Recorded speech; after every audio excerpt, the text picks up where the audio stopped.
മക്കളെ ശിക്ഷിച്ചു വളർത്തണമെന്നാണ് വേദപുസ്തകം പഠിപ്പിക്കുന്നത്. ബാലൻ നടക്കേണ്ടുന്ന വഴിയിൽ അവനെ അഭ്യസിപ്പിക്കുക, അവൻ വൃദ്ധനായാലും അത് വിട്ടുമാറുകയില്ല. ജോ പറഞ്ഞൊരു വളരെ പ്രധാനപ്പെട്ട ഒരു കാര്യമുണ്ട്, അതിന് മറുവശമുണ്ട്. അതായത് ഇന്ന് നമ്മുടെ സമൂഹത്തിൽ പറ്റിയിരിക്കുന്ന ഏറ്റവും വലിയ പാളിച്ച, കുഞ്ഞുങ്ങളായിട്ടല്ല വളരുന്നത്, കുഞ്ഞുങ്ങൾ രാജാക്കന്മാരും റാണിമാരുമായിട്ടാണ് വളരുന്നത്. അത് വേദപുസ്തകത്തിന്റെ ഒരു സിസ്റ്റമല്ല. ഇന്നിപ്പോ കുഞ്ഞുങ്ങളാണ് എല്ലാ കാര്യവും തീരുമാനിക്കുന്നത്. ഞാൻ ചിലപ്പോൾ ആളുകൾ ചോദിക്കാറുണ്ട്, നിങ്ങളുടെ വീട്ടിൽ നിങ്ങൾക്ക് ഇഷ്ടമുള്ള ഒരു ചാനൽ കാണാനുള്ള അനുവാദം നിങ്ങൾക്കുണ്ടോ? ടി വി കാണുന്നവരുടെ വീട്ടിലെ കാര്യം ഞാൻ ചോദിക്കുകയാണ്. നിങ്ങൾക്ക് ഇഷ്ടമുള്ള ഒരു ചാനൽ കാണാനുള്ള അനുവാദം നിങ്ങൾക്കുണ്ടോ? ഇല്ല. കാര്യം നിങ്ങളുടെ മോനാ തീരുമാനിക്കുന്നത് ഏത് ചാനൽ കാണണമെന്നുള്ളത്. ശരിയല്ലേ ഞാൻ പറയുന്നത്? ശരിയല്ലേ? അവിടെ നമ്മുടെ അടിസ്ഥാനപരമായ പ്രശ്നം, കുഞ്ഞുങ്ങളായിട്ട് വേണം വളരാൻ.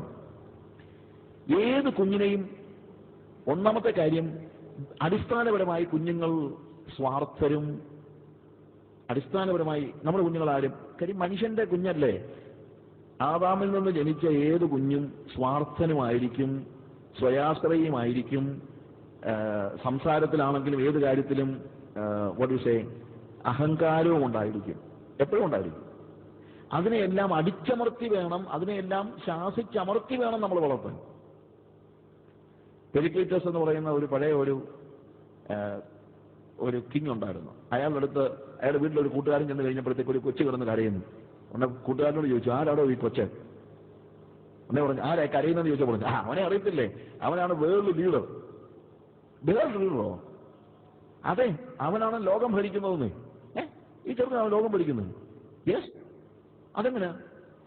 അവനാണ് അവന്റെ അമ്മയെ ഭരിക്കുന്നത്, അവന്റെ അമ്മയാണ് എന്നെ ഭരിക്കുന്നത്, ഞാനാണ് ഏതൻസ് ഭരിക്കുന്നത്, ഏതൻസാണ് ഗ്രീസ് ഭരിക്കുന്നത്, ഗ്രീസാണ് ലോകം ഭരിക്കുന്നത്.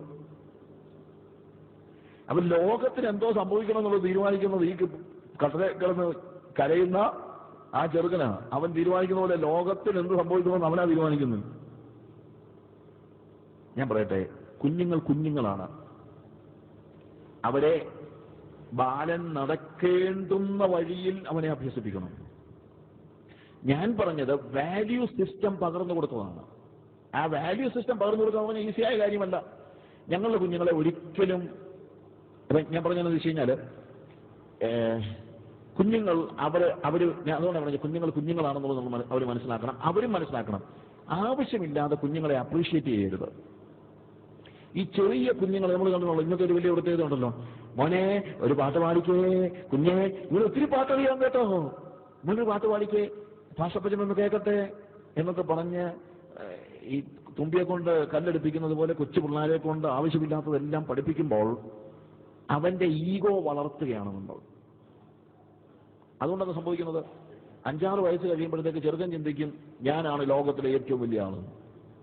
പക്ഷെ സ്കൂളിൽ ചെല്ലുമ്പോഴാണ് മനസ്സിലാക്കുന്നത് ഇവനെ പോലെ പലതും പലയിടത്തു നിന്നും വരുന്നുണ്ടെന്ന്. അപ്പോഴത്തേക്ക് അവിടെ ക്ലാഷായി. അവന്റെ ഈഗോ വളർത്താനായിട്ട് ചില ഗിമ്മിക്സ് എല്ലാം കാണിക്കും. അതുകൊണ്ടാണ് ഈ പിള്ളേരെ ഒത്തിരി ആവശ്യമില്ലാത്ത കാര്യങ്ങളെല്ലാം കാണിക്കുന്നത് എന്നാണെന്നറിയാമോ? അവന് വീടുകളിൽ ഒരിക്കലും അടിച്ചമർത്തലുണ്ടായിട്ടില്ല. വീടുകളിൽ ഇവന്റെ ഈഗോ വളർത്തി വിട്ടു. സ്കൂളിൽ ചെന്നപ്പോൾ ഇവൻ ക്വസ്റ്റ്യൻ ചെയ്യപ്പെട്ടു. ആ ക്വസ്റ്റ്യനിങ് ഇല്ലാതാക്കാൻ ചെറിയ പിള്ളേർ കാണിക്കുന്ന ഗഹളിത്തരങ്ങളൊക്കെ ഉണ്ടല്ലോ, അത് വാസ്തവത്തിൽ ഒരു വികലതയാണ്. അതിനുശേഷം എന്താ സംഭവിക്കുന്നത്? 10 വയസ്സായി, 11 വയസ്സായി, 12 വയസ്സായി. അപ്പോൾ നമ്മൾ പറഞ്ഞതെന്നറിയാമോ? നേരത്തെ പറഞ്ഞത് എന്റെ കൊച്ചാണ് ഈ ഏരിയയിലെ ഏറ്റവും കഴിവുള്ള കൊച്ചെന്ന് പറഞ്ഞു. 12 വയസ്സായപ്പോൾ ചോദിക്കുന്നത് എന്നാന്ന് ചോദിച്ചു കഴിഞ്ഞാൽ, നിന്നെ എന്തിനു കൊള്ളാവടാ? നീ സൂസിയുടെ കൊച്ചിനെ ഒന്ന് നോക്കിക്കേ, നീ സുമയുടെ മോൻ പഠിക്കുന്നൊന്ന് കണ്ടേ. നമ്മൾ കമ്പയർ ചെയ്യുക തന്നെയല്ല, ഇവന്റെ വളർന്ന ഒരു വളരെ ശക്തിയുള്ള പുറന്തോടായി തീർന്ന അവന്റെ ഈഗോയെ 12 വയസ്സായപ്പോൾ തൊട്ട് ടീനേജിൽ നമ്മളത് തല്ലിപ്പൊട്ടിക്കും. നേരെ തിരിച്ച ആവശ്യം. ചെറിയ കുഞ്ഞുങ്ങളെ ഒരു കാരണവശാലും ഒരു പരിധിയിൽ കൂടുതൽ അപ്രീഷിയേറ്റ് ചെയ്ത് വളർത്തരുത്. വലിയ പാട്ടും പാടി വലിയ വർത്തമാനമൊക്കെ പറയുമ്പോഴത്തേക്ക് നീ വലിയ വർത്തമാനം ഒന്നും പറയണ്ടെന്ന് പറഞ്ഞ് പഠിപ്പിക്കണം. അങ്ങനെ തന്നെ പഠിപ്പിക്കണം. ആവശ്യമില്ലാതെ മറ്റുള്ളവരുടെ മുമ്പിൽ കുഞ്ഞുങ്ങളെ പ്രദർശിപ്പിക്കരുത്. മറ്റുള്ളവരുടെ മുമ്പിലെ ഒരു പ്രദർശന വസ്തു അല്ല നിങ്ങളുടെ കുഞ്ഞ് എന്ന് നിങ്ങൾ മനസ്സിലാക്കണം. എന്നാൽ 12 വയസ്സ് കഴിയുമ്പോൾ മുതൽ നിങ്ങൾ കുഞ്ഞുങ്ങളെ അപ്രീഷിയേറ്റ് ചെയ്യാൻ തുടങ്ങണം. അവൻ തോറ്റേച്ച് വന്നാലും സാരമില്ല മോനെ, അതൊക്കെ അങ്ങനെ തന്നെയാണ്. അവൻ എന്തെങ്കിലും പ്രശ്നമുണ്ടെങ്കിലും അവനെ അപ്രീഷിയേറ്റ് ചെയ്യണം. 12 വയസ്സ് മുതലാണ് പിള്ളേർക്ക് അപ്രീസിയേഷൻ വേണ്ടത്, അതിനു മുമ്പല്ല. നമ്മൾ നേരെ തിരിച്ചാണ് ചെയ്യുന്നത്. നമ്മൾ 12 വയസ്സ് വരെ പിള്ളേരെ തലയെ കയറ്റി വെക്കും. 12 വയസ്സാകുമ്പോൾ ടക്കെന്ന് പറഞ്ഞ് താഴോട്ടിടും. നാച്ചുറലി ഇതാണ് പറ്റുന്ന ഒരു പ്രശ്നം. പിന്നെ വാല്യൂ സിസ്റ്റം പകർന്നു കൊടുക്കുമ്പോഴാണ് അവൻ മനസ്സിലാക്കുന്നത് എന്താണ് വാല്യൂ ഉള്ളതെന്ന്. ആത്മീയ കാര്യങ്ങളിൽ ഏറ്റവും ചെറിയ പ്രായം മുതൽ നമ്മൾ കുഞ്ഞുങ്ങളെ വളർത്തണം, പഠിപ്പിക്കണം. തീർച്ചയായും പഠിപ്പിക്കണം. കുഞ്ഞുങ്ങളെ അടിക്കണം. പക്ഷെ അടിക്കുന്നത് ഒരിക്കലും വേദോസം പഠിപ്പിക്കുന്നതാണ് ബാലന് ശിക്ഷ കൊടുക്കാതിരിക്കരുത്. വടികൊണ്ടടിച്ചാൽ അവൻ ചത്തുപോകയില്ല. കുവൈറ്റില് ഒരു പ്രാവശ്യം ഞാൻ ഈ ക്ലാസ് എടുത്ത് കഴിഞ്ഞപ്പോഴത്തേക്ക് സിബി എന്ന് പറഞ്ഞൊരു പെങ്കൊച്ച് പറഞ്ഞു, അച്ഛാ അവന്റെ ഒക്കെ ഒരു കൊച്ചുണ്ട് ജെഫ്രി എന്ന് പറഞ്ഞു. ജെഫ്രി മോന്റെ കാര്യത്തിൽ അങ്ങനല്ല, അവന് കരയാൻ തുടങ്ങിക്കഴിഞ്ഞാൽ പിന്നെ നിർത്തത്തില്ല, അങ്ങ് ബ്ലൂ ബേബിയാകും, ഒരു ശ്വാസമൊന്നും കിട്ടത്തില്ല. അതുകൊണ്ട് പിന്നെ അന്നേരമൊക്കെ അങ്ങ് സമ്മതിക്കും. ഞാൻ പറഞ്ഞു, പിള്ളേർ കരഞ്ഞാൽ ഒരു കാര്യവും സാധിച്ചു കൊടുക്കരുത്. എന്റെ 3 പിള്ളേരും കരഞ്ഞ കാര്യം സാധിച്ചിട്ടില്ല. കരയാൻ തുടങ്ങിയാൽ പറയും കരഞ്ഞാൽ തീർന്നു, കരഞ്ഞു കഴിഞ്ഞാൽ ഒന്നും കിട്ടാൻ പോകുന്നില്ല. കരയാതിരുന്നാൽ ചിലപ്പോൾ കാര്യം കിട്ടുന്നിരിക്കും. പക്ഷെ കരഞ്ഞ് എന്റെ വീട്ടിലൊരു കാര്യവും സാധിക്കാൻ ഞാൻ സമ്മതിച്ചിട്ടില്ല. കരച്ചിൽ ഒരായുധമാക്കാൻ ഒരു കുഞ്ഞിനെയും അനുവദിക്കരുത്. കരച്ചിൽ ഒരായുധമാക്കാനായിട്ട് എത്ര കരഞ്ഞാലും സമ്മതിക്കരുത്. എത്ര കരഞ്ഞാലും. അവൻ ഇവിടെ പറഞ്ഞതെന്നറിയാമോ, കൊച്ചി ചത്തുപോകുന്ന. ഞാൻ പറഞ്ഞു, അന്ന് കുറെ വർഷങ്ങൾക്ക് മുമ്പാ ഞാൻ പറഞ്ഞു, എന്റെ പൊന്നു മോളെ, എനിക്ക് ഇത്രയും പ്രായമൊക്കെ ആയി, ഞാൻ ഇതുവരെ ഒന്നും ഒരു കൊച്ചും കരഞ്ഞ് ചത്തുപോയൊന്നും കേട്ടിട്ടില്ല. അതുകൊണ്ട് ഇത് കരഞ്ഞാൽ ചാകത്തൊന്നുമില്ല, നീ പേടിക്കൊന്നും വേണ്ട. അന്ന് രാത്രി ഇതേപോലെ ഇവൻ വാശി പിടിച്ച് കരഞ്ഞു. കരഞ്ഞിട്ട് ഇവിടെ ചെയ്തെന്നറിയാമോ, ലൈറ്റ് ഓഫ് ചെയ്തിട്ട് നേരെ മുറിക്കകത്ത് പോയി കിടന്നു.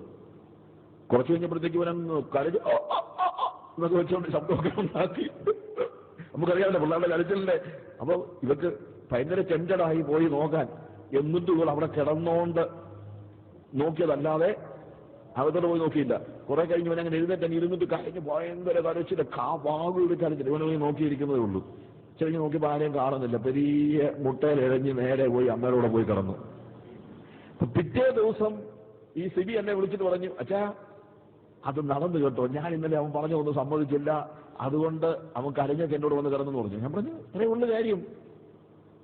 ഈ കഴിഞ്ഞ ദിവസം ഞാൻ കുവൈറ്റിൽ ചെന്നപ്പോൾ ഒരു പയ്യൻ എൻ്റെ അടുത്ത് വന്നു. എന്റെ സീഡികളെല്ലാം കൊണ്ടുപോയി എല്ലാവർക്കും കൊടുക്കുന്ന ഒരു ചെറുക്കൻ. ഞാൻ നോക്കിയപ്പോഴത്തേക്ക് മീറ്റിംഗ് കഴിഞ്ഞപ്പോഴത്തേക്ക് ഞാനവിടെ ഫ്രീ ആയിട്ട് ഡിസ്ട്രിബ്യൂട്ട് ചെയ്തത്.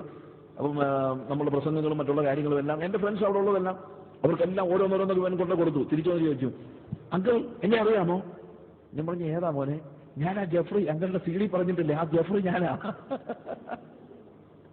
കാര്യം അവന്റെ ജീവിതത്തിൽ അതൊരു വലിയ ചേഞ്ചായി. നമ്മൾ കുഞ്ഞുങ്ങൾക്കൊരു കാര്യം എക്സ്ട്രാ കൊടുക്കരുത്. എൻ്റെ ഒരു സുഹൃത്ത് ഒരു പ്രാവശ്യം ഇതേപോലെ തന്നെ ഞാൻ എറണാകുളത്തുള്ള സമയത്ത് എൻ്റെ ബർത്ത്ഡേക്ക് ഞാൻ അവരുടെ വീട്ടിൽ ജെസ്സിയില്ലായിരുന്നു. അവർ പറഞ്ഞു, നീ വാ നമുക്കിവിടെ ബർത്ത്ഡേ ആഘോഷിക്കാന്ന് പറഞ്ഞു. ഞങ്ങൾ ബർത്ത്ഡേക്ക് എൻ്റെ കൂട്ടുകാരനും അവൻ്റെ ഭാര്യയും അവർക്ക് 2 പിള്ളേരും ഞാനും എൻ്റെ ഒരു കൂട്ടുകാരനും, ഞങ്ങൾ 6 പീപ്പിൾ. അപ്പം ഞങ്ങൾ ഫുഡെല്ലാം കഴിച്ചു കഴിഞ്ഞിട്ട് 6 പഴമുണ്ട്. അപ്പം ഞങ്ങൾ 5 പേരും ഓരോ പഴം വെച്ച് തിന്നു. എൻ്റെ കൂട്ടുകാരൻ മാത്രം പഴം തിന്നില്ല. അപ്പൊ ഇളയ കൊച്ച് അവളുടെ പഴം അവൾ തിന്നു, എൻ്റെ പഴം എനിക്ക് വേണ്ടി വെച്ച് തിന്ന് ഞാൻ കഴിച്ചു. അങ്ങനെ പഴമെല്ലാം തീർന്നിട്ട് ഒരു പഴം ബാക്കിയുണ്ട്. ഈ ഇളയ കൊച്ച് ചോദിച്ചു, dad can I have this banana? നമ്മുടെ പിള്ളേരാണ് ചോദിക്കത്ത് പോലുമില്ല. പക്ഷേ എൻ്റെ കൂട്ടുകാരൻ പറഞ്ഞെന്നറിയാം, no you had your portion right. എനിക്ക് പഴം എനിക്ക് എടുക്കാമോ എന്ന് ചോദിച്ചു. പറഞ്ഞില്ല, എടുക്കാൻ പറ്റത്തില്ല. നിന്റെ പഴം നിനക്ക് കഴിക്കാനുള്ള പഴം കഴിച്ചു കഴിഞ്ഞല്ലോ. Yes I like this banana. ഒക്കെ ശരിയാണ്, പക്ഷെ അത് നിന്റെ അല്ലല്ലോ, അത് ഡാഡിയുടെ അല്ലേ. Yes can I have this banana? No. ഈ മനുഷ്യൻ ഈ കൊച്ചിന് കൊടുക്കാതെ ആ പഴം എടുത്ത് തിന്നു. നമ്മൾ പറയും, ഓ കൊച്ചൊരു പഴം ചോദിച്ചപ്പോൾ കൊടുക്കാതെ ഒരു തന്ത. എന്താണ് ആ മനുഷ്യൻ കൊച്ചിനോട് കമ്മ്യൂണിക്കേറ്റ് ചെയ്തത്? നമ്മുടെ ലോകത്തിൽ നമ്മൾ മാത്രമല്ല ജീവിക്കുന്നത്. നിനക്ക് നിന്റെ ഭാഗമുണ്ട്, അതുപോലെ എല്ലാവർക്കും ഓരോ ഭാഗമുണ്ട്. അതുകൊണ്ട് you are not a special child. നമ്മുടെ കുഞ്ഞുങ്ങളെ ഒരിക്കലും സ്പെഷ്യൽ ചൈൽഡായിട്ട് വളർത്തരുത്. അതിന് കൊടുക്കേണ്ടത് മാത്രം കൊടുക്കുക. കരഞ്ഞിട്ടൊരു സാധനം വാങ്ങിച്ചു കൊടുക്കരുത്. കരഞ്ഞിട്ടൊരു സാധനം വാങ്ങിച്ചു കൊടുക്കരുത്. കടയിൽ പോകുമ്പോഴും മറ്റുള്ള സ്ഥലങ്ങളിലൊക്കെ കൊച്ചു കരഞ്ഞു കഴിഞ്ഞാൽ കൊടുക്കരുത്. Something big. അത് പഠിക്കേണ്ട വലിയൊരു പാഠമാണത്. കരയട്ടെ, നമുക്ക് നാണംകേടാണെന്നൊക്കെ ആയിരിക്കും. ഒരിക്കലേ ഉള്ളൂ നാണംകേട്. ഒരിക്കലേ. സ്കൂളിൽ പഠിക്കുന്ന 5 വയസ്സുള്ള ഒരു പയ്യൻ, അവന് ഒരു ദിവസം ഭയങ്കര പല്ലുവേദനയാണെന്ന് പറഞ്ഞു ഒരു ഡോക്ടറെ അടുത്ത് ചെന്നപ്പോഴത്തേക്ക് ഇവൻ കിടന്ന് കാറി കൂടി ഭയങ്കര കരച്ചിലും എല്ലാം. അവൻ പറഞ്ഞു സമ്മതിക്കരുതെന്ന് പറഞ്ഞു. അവനെ കൊണ്ട് മറ്റു ഡോക്ടറെ അടുത്ത് പോയി കഴിഞ്ഞപ്പോഴത്തേക്ക് ഈ തള്ള പറഞ്ഞു ഇവൻ ഇച്ചിരി മൂശേട്ടയാ. ഉടനെ ഡോക്ടർ പറഞ്ഞു അത് കുഴപ്പമില്ല, ഞാൻ കൈകാര്യം ചെയ്തോളാം, നിങ്ങൾ പുറത്ത് നിൽക്കാൻ പറഞ്ഞു. ഉടനെ ഈ ചെറുക്കൻ ഡോക്ടർ പറഞ്ഞു I will never allow you to give me injections.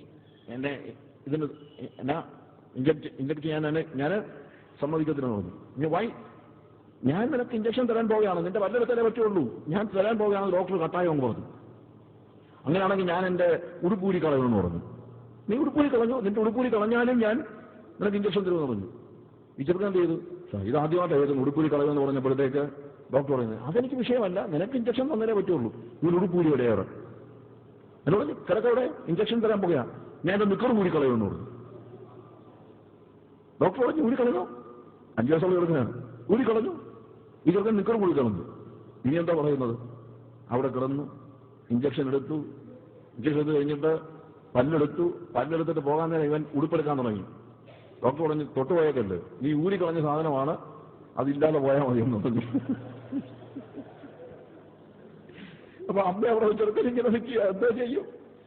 അമ്മ അവിടെ വന്ന് നിൽക്കുക. അമ്മ അവിടെ നിന്ന് കഴിഞ്ഞപ്പോഴത്തേക്ക് തള്ള വന്നു കഴിഞ്ഞപ്പോഴത്തേക്ക് ഇവനിങ്ങനെ ബെർത്തറേറ്റർ നിൽക്കുകയാണ്. ഉടനെ ഡോക്ടറെ നോക്കി ഇവരിങ്ങനെ വിഷമിച്ച് പറഞ്ഞു. ഡോക്ടർ പറഞ്ഞു ഐ എം സോറി, അവൻ ഉപേക്ഷിച്ച സാധനമാണ്, എടുക്കാൻ പറ്റത്തില്ലെന്ന് പറഞ്ഞു. എന്ത് ചെയ്യാനാ? നിക്കൽ ഉടുപ്പില്ലാതെ അതിലെ കൂടെ നടന്ന് അവൻ തിരിച്ച് വീട്ടിൽ പോയി. പിറ്റേ ദിവസം ഈ തള്ള വന്ന് ഈ ഉടുപ്പും നിക്കറുമൊക്കെ എടുത്തപ്പോൾ ഈ തള്ള പറഞ്ഞു ഡോക്ടർ എനിക്ക് വളരെ നന്ദിയുണ്ട്. എന്തുകൊണ്ട്? ഇത് പറഞ്ഞ് അവൻ എന്നെ ഇത്രയും നാൾ പേടിപ്പിച്ചുകൊണ്ടിരുന്നത്. ഒരു സൂപ്പർ മാർക്കറ്റിൽ ചെന്നാലും എന്തെങ്കിലും സാധനം വേണമെങ്കിൽ ആകുമ്പോൾ ഇപ്പം വാങ്ങിച്ചിട്ടുണ്ടോ? ഇല്ലെങ്കിൽ ഞാൻ അവിടെ പോലും വന്നു. അപ്പൊ ഇനിയിപ്പം ഞാൻ പറയുന്നത് ഇതൊക്കെ ഉള്ളൂ. ഈ കുഞ്ഞുങ്ങളുടെ കാര്യത്തിൽ ഇത്രയൊക്കെ ഉള്ളൂ, അല്ലാതെ വലിയ കാര്യമൊന്നുമില്ല. അവരെന്തോന്ന് വെച്ചാൽ കാണിക്കട്ടെ, അനുവദിക്കാൻ പാടില്ല ഒരു കാരണവശാലും. പിന്നെ ശിക്ഷിക്കുന്നത് എപ്പോഴും നമ്മളുടെ കോപത്തിൽ നിന്നാകരുത്. കാര്യങ്ങൾ പറഞ്ഞു മനസ്സിലാക്കിയിട്ടേ ശിക്ഷിക്കാവൂ.